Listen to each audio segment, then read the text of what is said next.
Cette vidéo vous montrer comment exprimer un vecteur comme une combinaison linéaire d'autres vecteurs. Voyons la méthode à travers deux exemples. Dans ces exemples, on considère un cube ABCDEFGH et un point I tel que le vecteur GI est égal à un tiers du vecteur GF.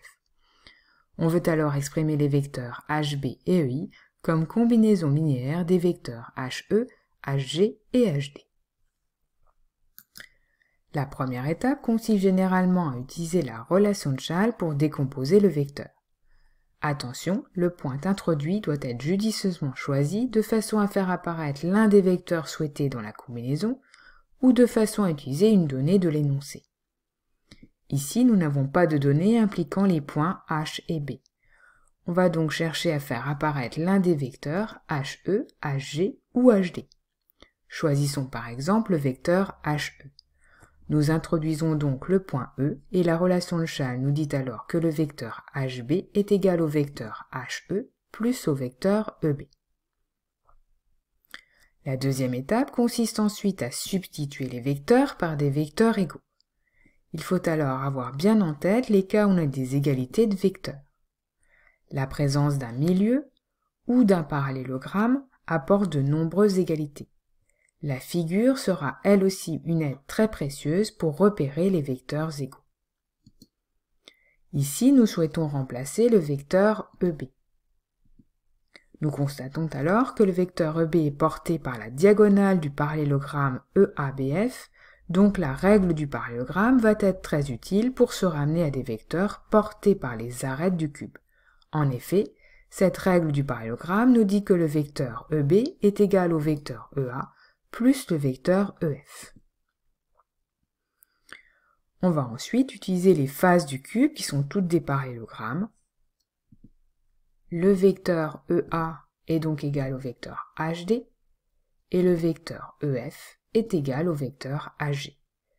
Nous obtenons donc finalement la combinaison linéaire souhaitée. Le vecteur HB est égal au vecteur HE plus au vecteur HD plus au vecteur HG.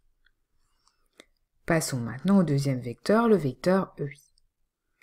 Cette fois-ci, on a une donnée impliquant le point I, qui nous dit que le vecteur GI est égal à un tiers du vecteur GF. Nous allons donc introduire le point G de façon à faire apparaître ce vecteur GI. La relation de Chasles nous dit alors que le vecteur EI est égal au vecteur EG plus le vecteur GI. Nous remplaçons donc GI par son expression, un tiers de GF. En nous aidant de la figure, on peut voir que le vecteur GF est égal au vecteur HE. On obtient donc que le vecteur EI est égal à EG plus un tiers de HE. Il reste maintenant à remplacer le vecteur EG. Il n'est pas égal à l'un des vecteurs de la combinaison souhaitée. On va donc le décomposer à son tour. En introduisant le point H, on va faire apparaître deux vecteurs souhaités dans la combinaison, ce que nous faisons donc. Le vecteur EG est égal par la relation de Chasles au vecteur EH plus au vecteur HG. Il reste maintenant à simplifier cette somme puisqu'elle a fait apparaître trois vecteurs de la combinaison souhaitée. Le vecteur EH est égal au vecteur moins HE.